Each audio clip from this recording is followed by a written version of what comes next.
7 milliards de voisins avec Emmanuel Bastide pour les voisins et les voisines.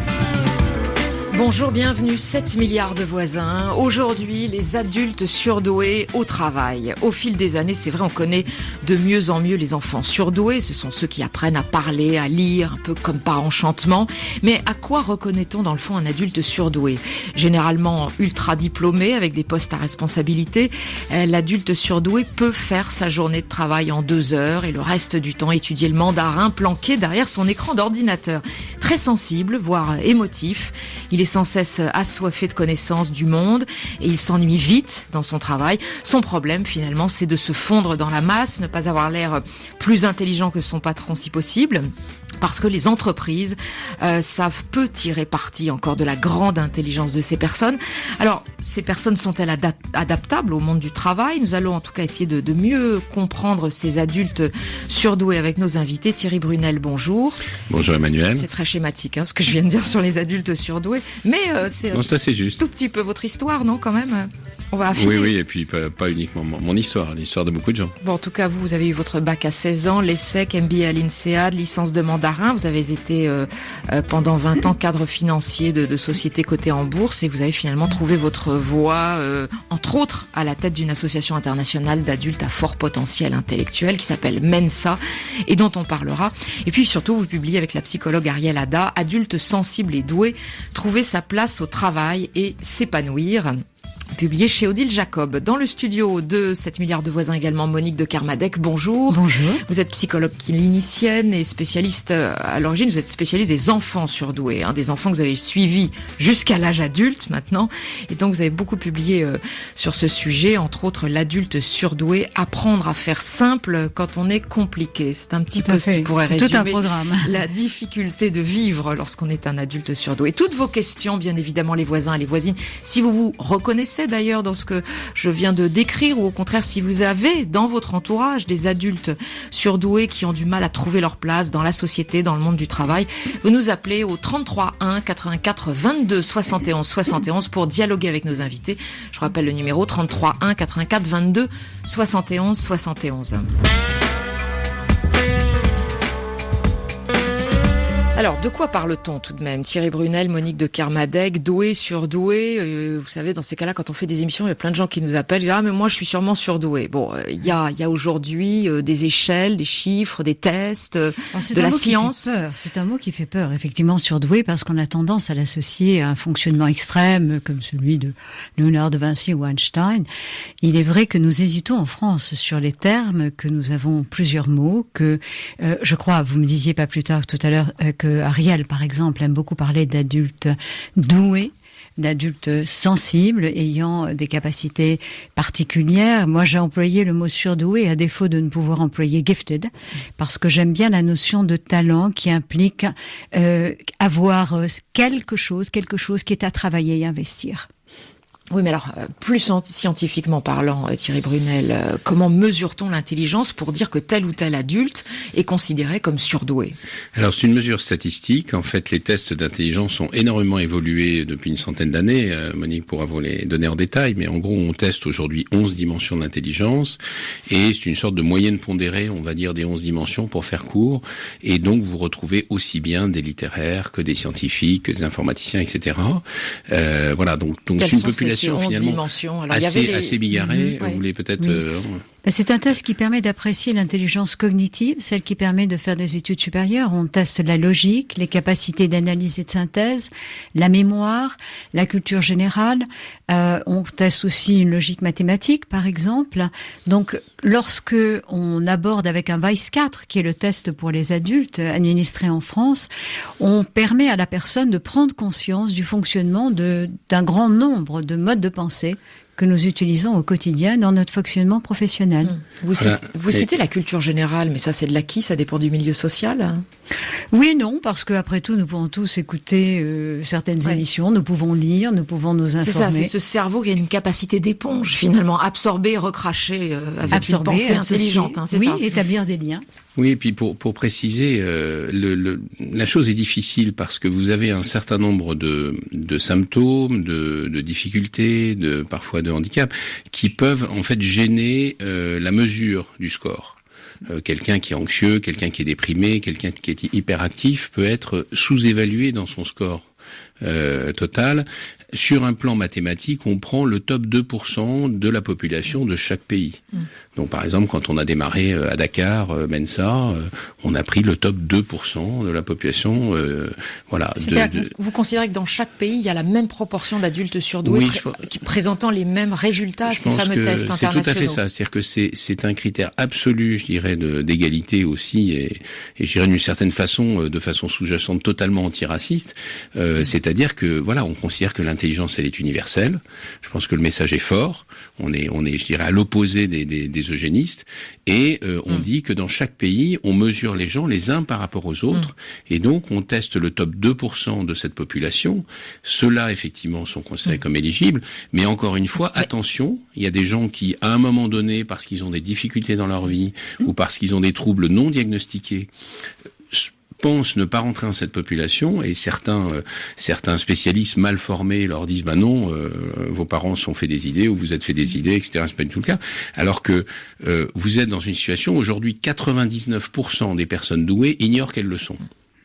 Donc on est plutôt à l'inverse, quoi. C'est-à-dire qu'on a une énorme tâche d'évangélisation en disant aux gens, mais attention, quoi. C'est une dimension à appréhender. Les tests pour détecter ces adultes doués ou surdoués, peu importe le mot finalement, mais qui font partie de ces 2% de la population dans chaque pays, ces tests sont les mêmes à Dakar ou à Los Angeles? Alors non, les tests sont adaptés quand même culturellement aux différentes populations, parce qu'il est évident, par exemple, qu'un test de vocabulaire ne saurait être le même si on traduit de l'anglais vers le français ou du français vers le portugais ou je ne sais quelle langue.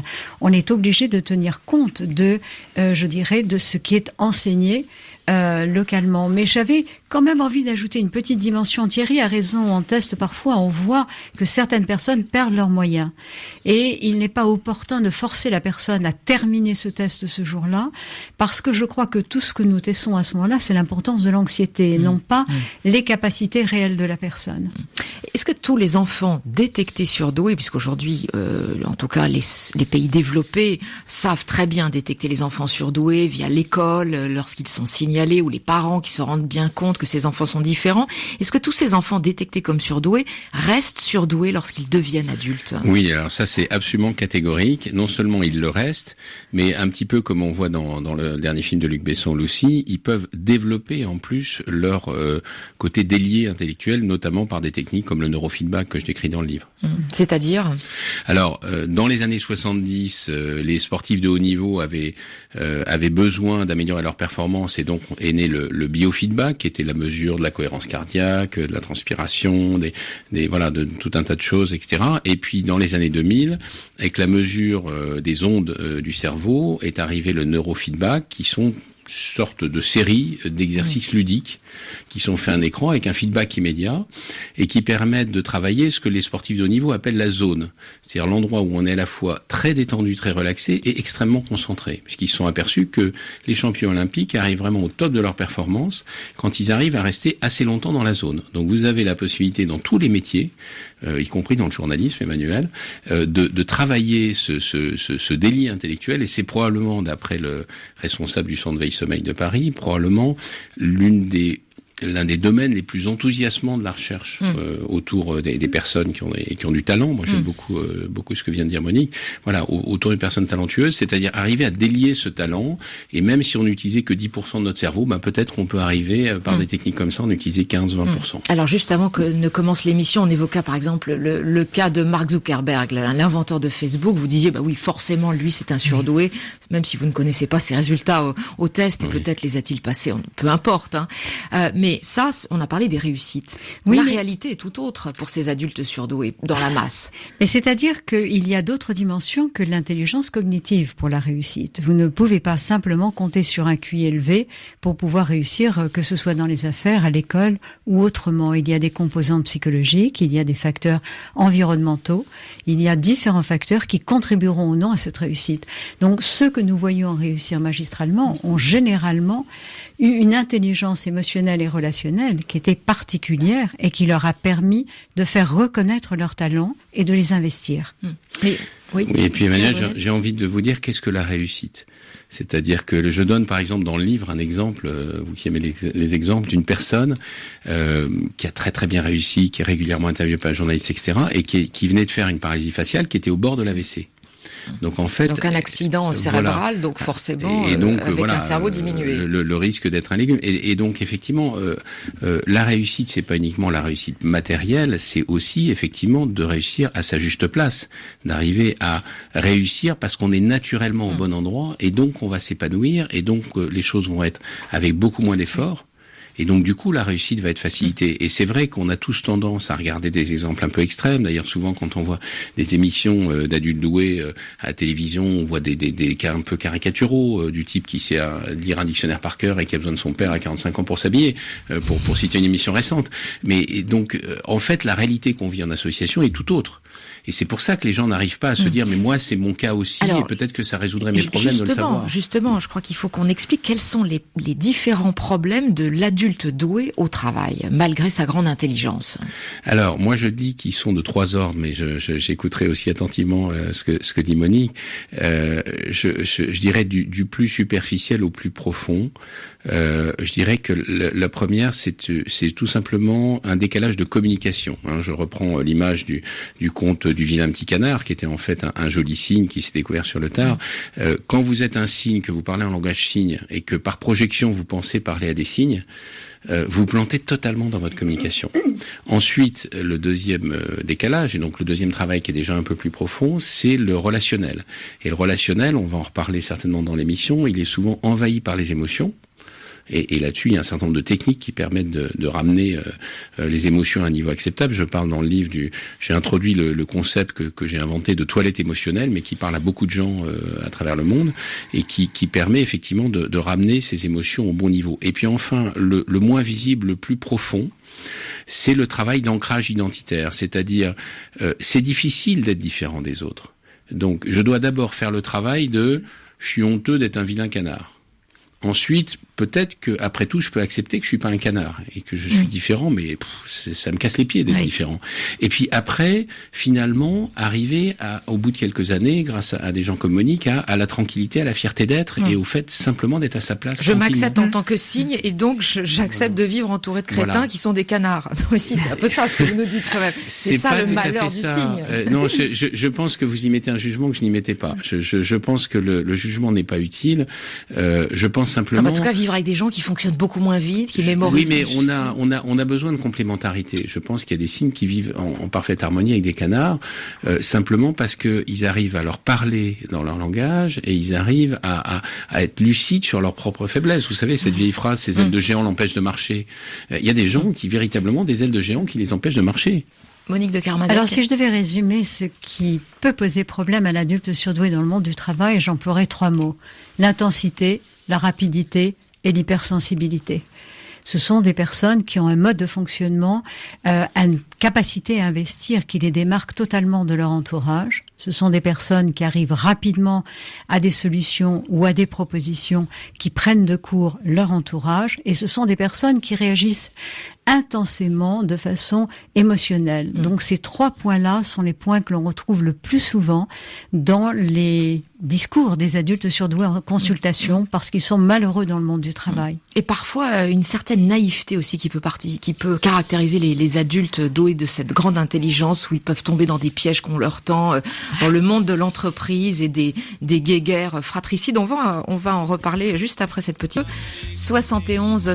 Si vous avez envie de dialoguer avec Monique de Kermadec et Thierry Brunel sur ces adultes surdoués bien méconnus dans la plupart des pays d'ailleurs. Vous nous disiez juste avant la chanson qu'on estime que dans chaque pays à peu près, on a à peu près 2% de la population qui est considérée comme surdouée. Bien évidemment, ces personnes-là ne sont pas détectées. Vous nous le disiez, Thierry Brunel, 99% des adultes ne sont pas détectés comme surdoués. Hein. Oui, tout à fait. Ce sont les dernières statistiques des différentes médecins européennes. Voilà. Alors oui, j'évoquais cette forme de naïveté éventuelle dans les difficultés au travail, à se comporter, à s'insérer dans la hiérarchie, dans les guéguerres, dans l'entreprise, les guéguerres de pouvoir notamment. Vous me disiez, Monique de Kermadec, non, c'est pas tout à fait une naïveté, mais en tout cas, ça pose problème. Difficulté à pouvoir imaginer que l'autre pense différemment ou va réagir différemment. Et c'est là où les problèmes commencent, parce qu'à partir de là, on n'a pas conscience du fonctionnement de l'autre et on ne peut pas s'adapter à la situation et on risque d'avoir des réponses qui vont être tout à fait inappropriées, donc être incompris.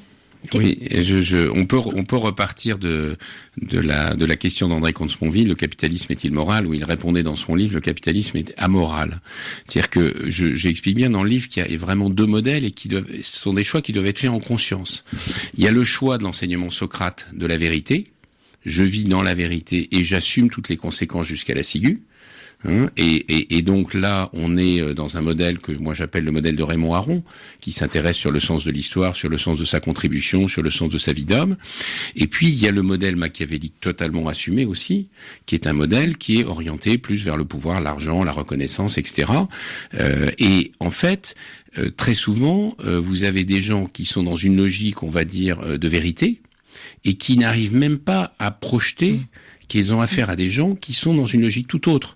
C'est-à-dire que, pour prendre un domaine un exemple qui vient de mon domaine financier, je pense qu'un bon conseiller considère que l'argent est un bon serviteur et un mauvais maître.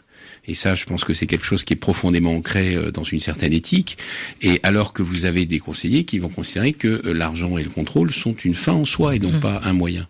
Il y a ceci dit aussi des adultes surdoués qui vont songer à planquer de l'argent en Suisse. Et donc il y a absolument l'adulte surdoué n'est pas forcément plus éthique. Il n'y a pas absolument. Vous avez tout à fait raison. Vous avez tout à fait raison. Il n'y a pas de dimension plus ou moins éthique. Et il y a autant de gens, on va dire, qui sont qui dans toutes les populations. Ça n'est pas une dimension discriminante, cette dimension-là. Mais en revanche, vous avez des phénomènes encore plus flagrants parce que la grande intelligence s'accompagne souvent de grand idéalisme. Vous parliez de naïveté, on n'en est pas loin, de grand idéalisme. Et cet idéalisme, par exemple, celui de Raymond Aron, il n'est pas du tout naïf. Il voit bien, de la même façon que Jacques Attali interroge bien, est-ce que j'ai été manipulé par Mitterrand ? Et la question est juste. Et c'est très courageux de sa part, à son âge, de se poser cette question. Parce que c'est une exigence de vérité et de lucidité. Face à l'histoire. Jacques Attali, typiquement l'adulte surdoué. Oui, là, largement très bel exemple. Mais vous, si on reprend votre histoire, Thierry Brunel, vous avez été orienté bac à 16 ans, donc forcément grande école, donc forcément vous êtes arrivé dans la finance. Est-ce que finalement un adulte surdoué a intérêt à travailler dans la finance ? C'est pas le métier le plus exaltant intellectuellement ? Alors moi je suis un métier passionnant parce qu'effectivement la prévision des marchés c'est quelque chose qui est extrêmement complexe, qui nécessite beaucoup d'expérience, un sens de la décision, de brasser énormément de données et de développer une intuition extrêmement fine. Mais il vous a fallu quand même aussi l'étude du mandarin quand même. Oui, non, ça c'était un petit jeu intellectuel, c'est un peu comme jouer aux échecs. On va y revenir. Thierry Brunel et Monique de Kermadec, vous restez avec nous rendons l'antenne pour le flash et on se retrouve bien sûr dans un tout petit peu plus de 3 minutes sur RFI, 33 1 84 22 71 71. Appelez-nous.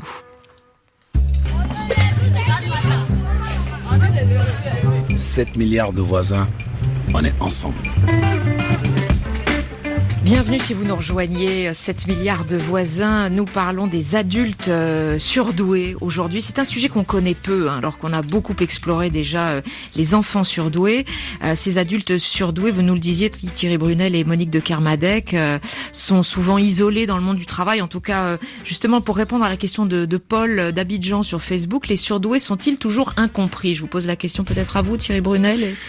Alors, d'abord, je voudrais redire qu'il n'y a pas une réponse pour un surdoué. Il y a vraiment, nous on voit en association toutes sortes de cas de figure. Donc il y a effectivement certains surdoués qui se sentent profondément incompris. Et je pense que ça peut venir de plusieurs choses. Ça peut venir du fait que eux-mêmes ont des difficultés à communiquer avec les autres personnes. Ça peut venir du fait qu'ils sont pas du tout à la bonne place où ils devraient être. Et ça peut venir du fait aussi que ils ne croient pas eux-mêmes assez fort. C'est ce qu'on appelle le syndrome de Cassandre, hein, dans leur propre intuition, dans leur propre premier instinct.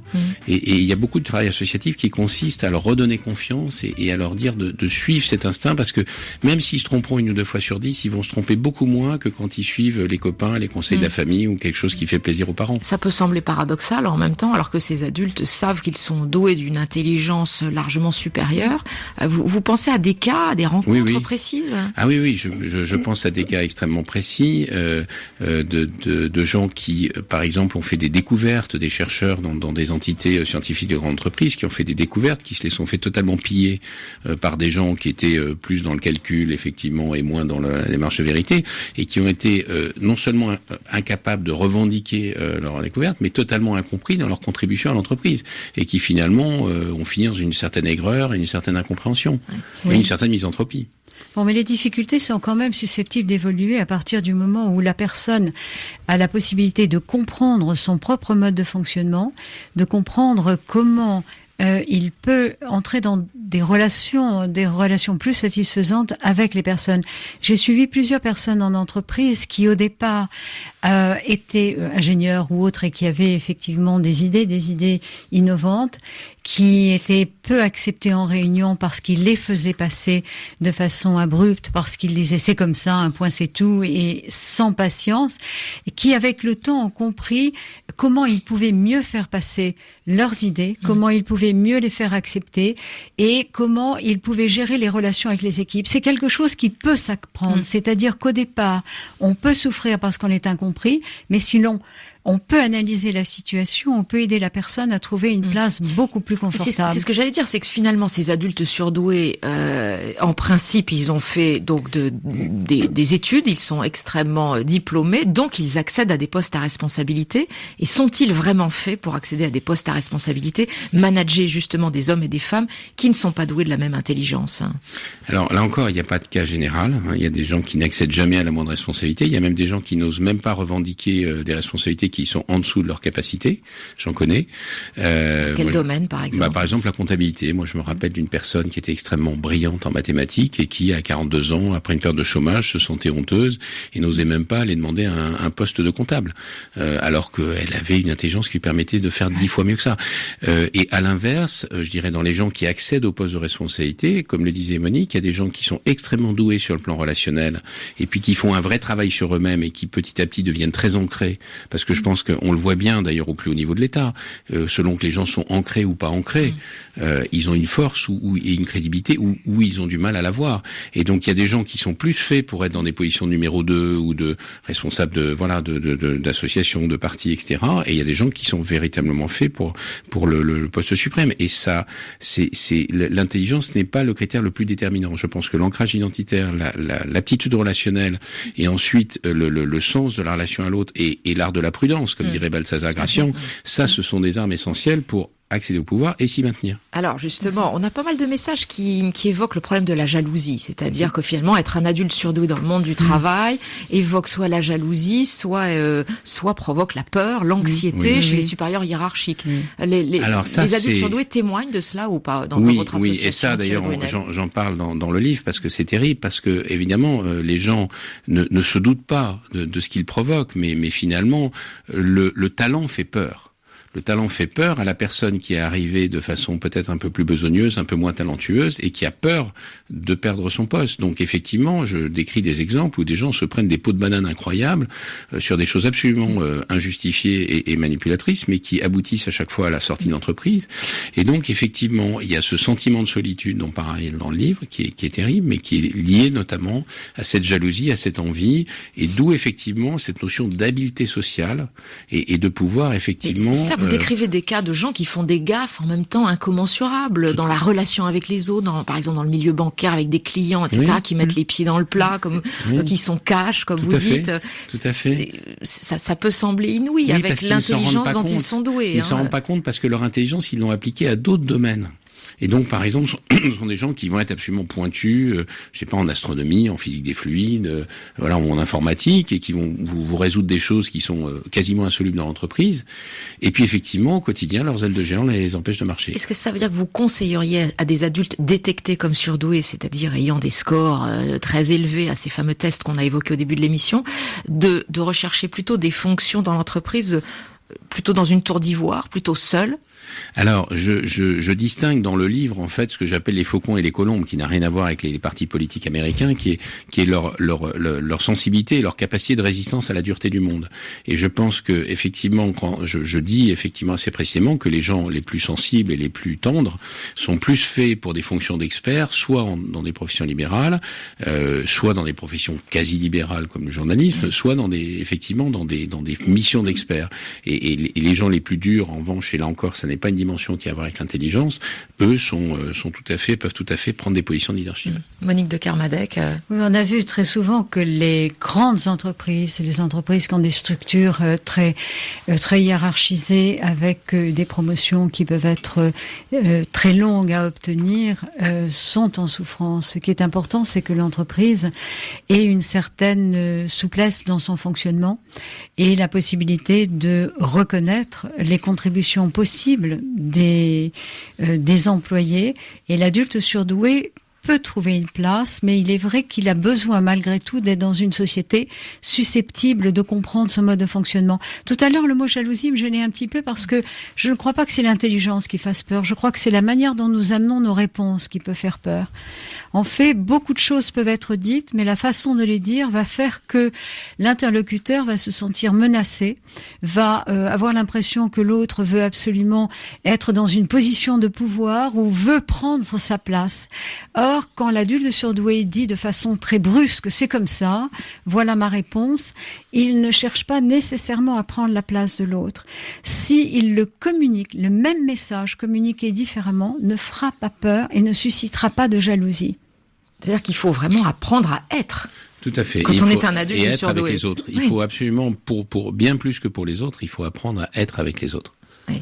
Alors, ceci dit, est-ce que finalement les entreprises ont tellement envie de recruter des adultes surdoués, des gens extrêmement talentueux? C'est une question qu'on peut se poser. Oui, alors ça c'est une très bonne question parce que comme nos amis américains ont un petit peu d'avance sur le sujet, on a une vision assez claire. Et d'ailleurs Monique en dira peut-être quelques mots parce qu'elle a vécu aux États-Unis plus longtemps que moi. Il y a des véritables programmes de détection parce que les entreprises ont compris tout ce qu'elles pouvaient retirer du talent. Les militaires, par exemple, font en sorte de les mettre dans leurs endroits les plus high-tech parce que forcément, pour les gens qui aiment bien la technologie, ils vont être très très fascinés par toute cette technologie en avance. Enfin, il y a un certain nombre de techniques comme ça qu'on connaît, les entreprises aussi. Donc, il y a des postes sur lesquels ils sont indispensables. Ils font gagner les entreprises dans les stratégies concurrentielles. Ils font passer les entreprises en tête. Ils leur font avoir 10 ans d'avance. Comme on disait, il y a 3 façons de gagner. C'est d'être le premier, d'être le meilleur ou de tricher. Souvent, au moins dans l'être le premier et d'être le meilleur, vous avez souvent des personnes douées ou surdouées. Après, effectivement, tout dépend, encore une fois, de la juste place, c'est-à-dire de l'adéquation entre le talent et l'endroit où il doit être. Et là, je pense qu'il y a une grosse mission de la part pour les DRH, les RH, aussi bien dans le côté sombre, c'est-à-dire les risques psychosociaux pouvant aller jusqu'au suicide, ou en tout cas les grands stress, que effectivement dans le côté lumineux, c'est-à-dire le cadre qui va véritablement faire gagner son entreprise. C'est-à-dire que je pense qu'il y a beaucoup de travail à faire au niveau de la gestion des potentiels par rapport à l'accompagnement de ces personnes qui certes sont compliquées, mais finalement peuvent être incroyablement productrices. Mais il y a des progrès qui sont en train de s'accomplir, il faut quand même le dire. Je suis en contact assez régulièrement avec des coachs ou des directeurs de ressources humaines qui cherchent réellement à avoir des informations, qui cherchent à créer des groupes de réflexion sur comment intégrer au mieux ces personnes talentueuses dans leurs entreprises. Nous en sommes au balbutiement, mais il y a quand même une prise de conscience. On a un message là posté sur le fil Facebook extrêmement long, probablement d'un adulte surdoué qui est à Lubumbashi, dans le sud de la République démocratique du Congo. Il nous décrit toute son enfance, etc. Bon, où très rapidement il a accédé à la connaissance avec une grande facilité. Et il nous dit, il enseigne les mathématiques à l'université, au lycée.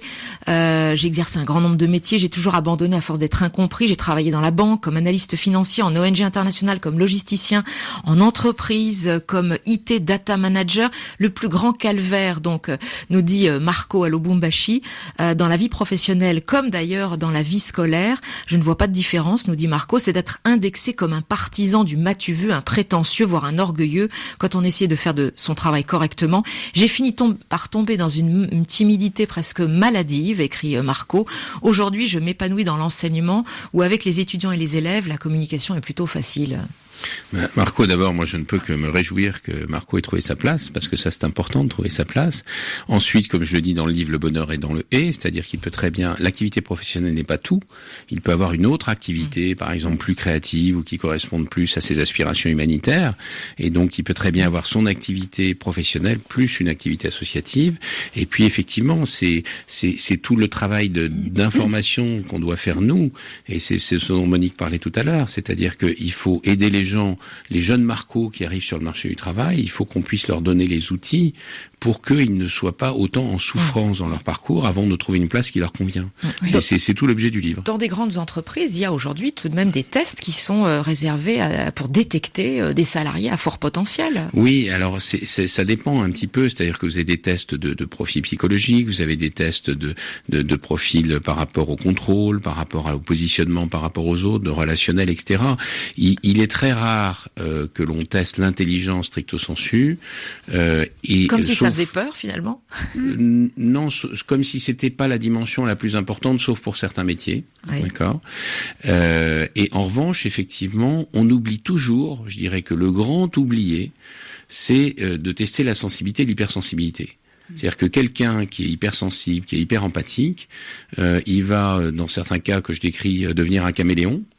Et on va pas du tout voir où est le problème. C'est-à-dire qu'il va se fondre dans la masse. Il va être là, en fait, là pour le coup, non, il va être extrêmement habile relationnellement. C'est-à-dire que c'est une stratégie de survie comme une autre. C'est-à-dire qu'il va se fondre dans le décor, mais du coup, il va être totalement à la fois sous-productif pour l'entreprise et lui, malheureux au fond de lui, et pas du tout ancré.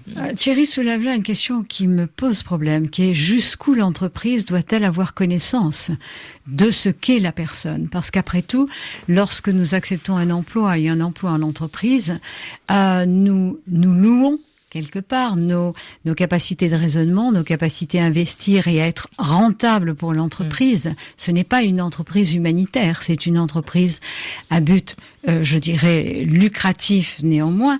Et je ne suis pas sûre que l'entreprise doit tout savoir sur la personne. Par contre, elle a le droit de s'informer de telle façon qu'elle peut être rassurée sur ses capacités à tenir le poste qu'on veut lui confier.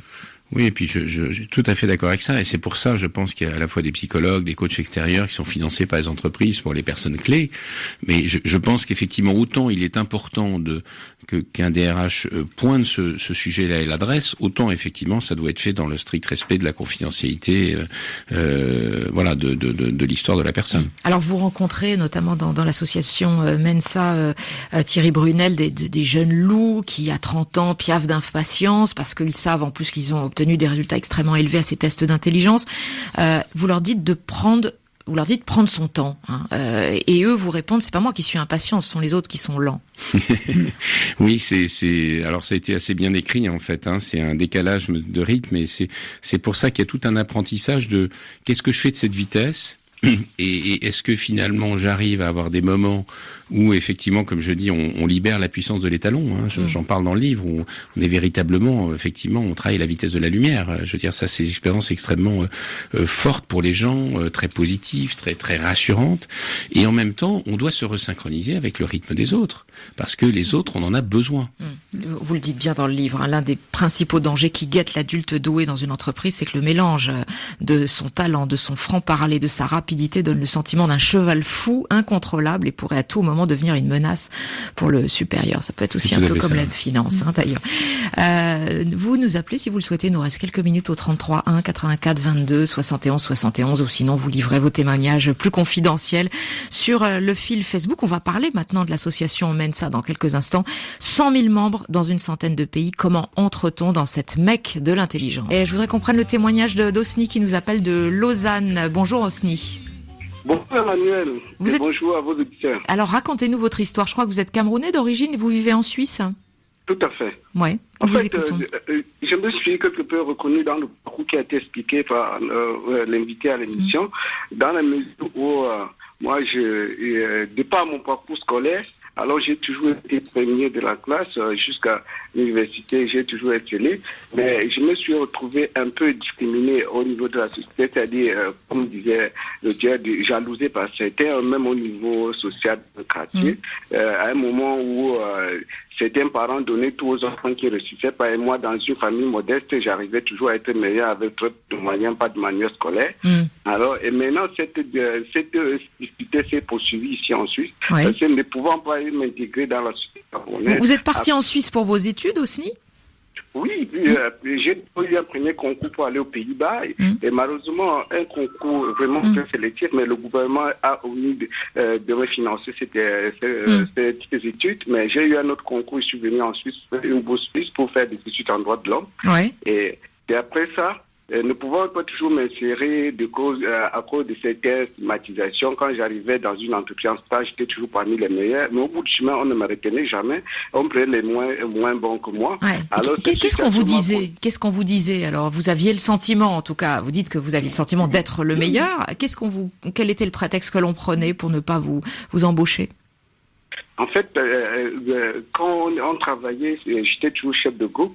Et en fait, maintenant, à la fin, ou en tout cas, un jour, on me dit, bon, compte tenu du fait qu'il y a eu des gens qui sont venus avant vous, on va d'abord les prendre et après, on va vous rappeler plus tard. Et c'était comme ça que le dossier était classé. Après, moi, je me suis senti que je devais essayer de tout arracher par moi-même, ce qui fait que j'ai été obligé de m'orienter à créer un truc de consulting personnel pour ne plus essayer d'attendre d'être discriminé dans les entreprises. Et aujourd'hui, alors comment ça marche? Vous êtes donc consultant indépendant? Je suis consultant indépendant dans le domaine des assurances ici à Lausanne. Et c'est comme ça que je me suis un peu éloigné de ces frustrations là où tout le monde m'apprécie. Et vous n'avez plus de difficultés du coup dans la relation aux autres en étant consultant indépendant? Parce que vous êtes obligé de trouver des clients tout de même. Sur le plan professionnel, ça va de mieux en mieux parce que tous mes clients ils sont toujours satisfaits de moi. Et s'ils me disent, je leur dis toujours ce que certains conseils ne leur ont jamais dit. Mais c'est maintenant au niveau social, quand je vais dans les réunions, je réfléchis toujours un cran au-dessus des autres. Je vois des aspects des problèmes qu'ils ne voient pas. Et après, ils trouvent plutôt que je complique les situations. Je dis, et le lendemain, quand il y a discuté, ils me donnent toujours raison. Thierry Brunel, vous pouvez intervenir. Oui, d'abord aussi, je voudrais vous féliciter d'avoir trouvé votre place au travail, parce que tous n'ont pas fait votre parcours et eu votre courage et votre résilience, donc bravo. Et puis sur le plan social, je voulais vous dire qu'il y a 2 Mensa en Suisse. Il y a une Mensa germanophone à Zurich, de 100 000 membres. Et il y a une Mensa francophone à Genève, qui ont bien besoin de bonne volonté et d'autres gens. Donc si vous voulez passer un peu de temps avec des gens qui ont les mêmes soucis, les mêmes douleurs, les mêmes préoccupations et peut-être aussi les mêmes joies que vous, n'hésitez pas à les contacter. C'est une association, tout ce qu'il y a de plus d'adultes à classique. Fort potentiel. Oui, c'est une association, qui est née en 46 en Angleterre, qui est essaimée un peu partout dans le monde. Aujourd'hui, la croissance la plus forte est en Chine et on l'espère bientôt en Afrique francophone, puisque l'Afrique anglophone mène ça y est depuis assez longtemps. Et je dirais qu'effectivement, l'idée, c'est 2 choses. C'est à la fois de permettre aux gens de se retrouver, de sortir de cette solitude sociale et de cette douleur sociale. Et alors évidemment, avec toutes les imperfections d'une association. Et deuxièmement, c'est de contribuer au partage de l'information sur l'intelligence et les progrès de l'intelligence. Voilà. Osni, vous souhaitez ajouter un mot de conclusion? Oui, c'est justement pour dire à tous ceux qui vivent le même calvaire que ce que j'ai vécu, ne se jamais se décourager et essayer de toujours se battre à défaut de pouvoir être accepté par les autres et s'accepter soi-même et pour pouvoir se définir dans la société. Merci, c'est une bonne conclusion. Merci infiniment Hosni et puis bravo. Donc maintenant vous êtes conseiller en assurance à Lausanne. Mensa, 100 000 membres dans une centaine de pays. Comment on est recruté par Mensa? Enfin, c'est pas une entreprise, c'est une association, donc c'est une forme de cooptation. Alors, on n'est pas recruté, on souhaite adhérer à Mensa. Et il y a deux façons d'entrer à Mensa. Soit on passe les tests, et donc il y a des pré-tests que vous pouvez donc des tests d'intelligence. Voilà, des tests, qui testent les 11 dimensions. Vous pouvez passer des pré-tests sur Internet. Vous pouvez même vous entraîner, parce qu'il y a des bouquins de tests qui traînent un petit peu partout. Donc vous passez des pré-tests, ça vous donne déjà une première indication parce que c'est assez stressant d'aller passer un test. Ou bien vous pouvez aussi aller voir des psychologues comme Monique et passer un test qui va vous donner beaucoup plus d'informations, beaucoup plus de résultats qui vous seront utiles pour votre vie personnelle, professionnelle, et demander à être accepté sur dossier par les psychologues, sérieux, reconnus par l'association. La rencontre avec d'autres adultes qui sont doués de la même intelligence, qui rencontrent des problèmes similaires, est-ce que ça aide beaucoup, Monique de Kermadec? Alors pour certains, c'est vrai que de sortir de l'isolement, de pouvoir sentir que un échange profond, un échange intense est possible avec l'autre est très important. D'où ce sentiment de solitude dont on entend parler très régulièrement en consultation, car il est difficile bien évidemment de trouver l'âme sœur, mais aussi de trouver quelqu'un avec qui on peut partager ses enthousiasmes. Mais à nouveau, j'aimerais insister sur le fait que oui, les associations peuvent tout à fait permettre de répondre à ce besoin et que par ailleurs, souvent, je dirais même ne serait-ce que les groupes d'intérêt dans lesquels nous partageons une passion avec d'autres personnes permet de sortir de cette solitude. Alors justement, à propos de solitude, est-ce que vous diriez finalement que le bonheur au travail est possible pour ces adultes à partir du moment où on a fait un certain nombre de deuils, hein? Ah oui, alors là c'est tout à fait le combat de ce livre et de tout mon engagement associatif. Ce qui me frappe énormément, moi qui ai contribué dans d'autres associations avant, c'est que c'est tant que la personne a envie d'aller mieux, tant qu'elle n'a pas baissé les bras, comme disait Hosni tout à l'heure, tant qu'elle ne se désespère pas, tant qu'elle continue à avancer, elle va, avec un tout petit peu d'information, nous on veut être des passeurs d'information, des passeurs de clés, avec un tout petit peu d'information, elle va revenir, je dirais, avec une énergie considérable, à petit faire le travail qu'elle doit faire, comme je disais, sur le plan identitaire, sur le plan relationnel, sur le plan de la communication, et finalement trouver sa place, trouver sa juste place, rayonner, et aussi réussir, il faut le dire. Thierry Brunel, vous avez été détecté enfant surdoué très jeune, non? À votre époque, il y avait déjà des tests, c'était déjà bien mis en place? Alors oui et non, c'est-à-dire que pas du tout. Moi, je suis allé parce que il y a beaucoup d'enfants doués qui ont des problèmes en 5e ou en seconde. Donc moi, en seconde, mes parents sont affolés, m'ont envoyé faire des tests rue d'Ulm près de Normal Sup. Et puis à l'époque, on disait, et je crois qu'on dit encore dans certains milieux, à ceux qui font les tests, surtout ne dites rien aux parents, ne dites rien aux enfants, puisqu'ils vont attraper la grosse tête. Ce qui est une aberration, parce qu'en fait, vous êtes face à des gens qui doutent et qui au contraire, une maladie honteuse, finalement. Qui manquent de confiance en eux. Donc moi, j'ai été testé, mais on ne m'a rien dit. On a juste dit à mes parents, vous inquiétez pas, ça ira très bien. Donc ça n'a pas servi à grand chose. Aujourd'hui, vous êtes père de 3 enfants également surdoués. Ouais. Tout à fait. Et hyperactif? Tout à fait aussi. Mais ça va pas forcément ensemble. Non, c'est juste, comme je disais, de troubles qui à la fois ont des très grandes fragilités et en même temps des gigantesques forces. C'est ce qu'on appelle le twice exceptional aux États-Unis. C'est ce qui permet de libérer le plus de potentialités, pour autant qu'on ait adressé correctement les fragilités. Ouais. Mais quel père vous êtes aujourd'hui? Est-ce qu'il y a des erreurs que vous n'avez pas reproduites? Et que vous avez vécu enfant, des souffrances? Oui, je pense qu'il on essaye tous effectivement de pallier un certain nombre de choses, et notamment peut-être dans le fait que des enfants atypiques ont peut-être besoin de normes un tout petit peu plus souples et d'avoir des challenges, d'être encouragés à des initiatives beaucoup plus fortes, parce qu'effectivement c'est ça qui va les stimuler. Il faut leur donner le sens de l'effort. Les enfants à qui tout est facile, qui peuvent passer parfois pour des fainéants, enfants comme adultes, en fait sont des gens gens qui, une fois le sens de l'effort transmis, ça je crois que c'est une mission importante, peuvent donner des résultats exceptionnels. Monique de Kermadec, vous suivez maintenant la deuxième génération d'enfants, d'adultes. Non mais vous me faites remonter à l'âge de la pierre taillée. Non mais on a grosso modo des adultes aujourd'hui qui sont parents d'enfants surdoués eux-mêmes et qui eux-mêmes ont été détectés. Et parfois d'ailleurs les parents découvrent leur propre douance au travers des tests qu'ils vont faire pour leurs enfants. Et ce sont les enfants qui les informent sur eux-mêmes. Moi aussi j'étais un adulte, je suis un adulte. Voilà, tout à fait. C'était tout à fait mon cas. Merci à tous les deux. Thierry Brunel, adulte sensible et doué, trouver sa place au travail et s'épanouir. C'est publié chez Odile Jacob et Monique de Kermadec. Vous avez publié L'adulte surdoué, apprendre à faire simple quand on est compliqué, chez Albin Michel, et plus récemment Le petit surdoué. Là, c'est de 6 mois à 6 ans. Oui. Et c'est chez le même éditeur. Merci à toute l'équipe et pour toutes vos réactions, vous pouvez nous écrire bien évidemment à tout moment à 7milliards@rfi.fr. Demain, 7 milliards de voisins, enquête, reportage, l'école après Charlie Hebdo, des enseignants racontent. À demain.